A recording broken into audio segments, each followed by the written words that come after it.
Thanks for checking out Scotties Hobbies. In this real quick video, I'm going to give you the proper brake torque specifications for the 09 to 2019 Ram 1500 or Dodge Ram vehicles, trucks that is. Also, there will be links in the description below for the part numbers and helpful videos on how to do this brake job and bleed the brakes if you need to do so. Make sure to hit that like button right now, okay? Like button right now. Now the brake torque specifications. The bracket to hub assembly, you're looking at 130 foot-pounds. Again, bracket to hub assembly, 130 foot-pounds. Now the caliper to bracket, you're looking at 31 foot-pounds. You might be wondering where I get my torque specifications or where I'm giving you this information from. Well, here I have the Motor Guide book, Brake Specifications Guide.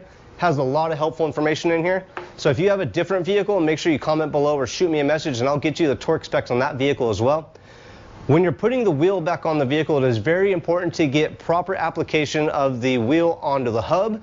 So you want to make sure your lug nuts are properly torqued down as well. Now your lug nuts should be all at 130 foot-pounds as well.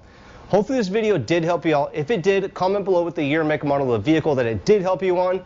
And also, like, subscribe, and share. I have a ton of videos on vehicle maintenance, especially brakes, front, rear, a ton of videos. Check them out. I'll see you guys on the next hopefully helpful video. Thanks for checking out Scotties Hobbies.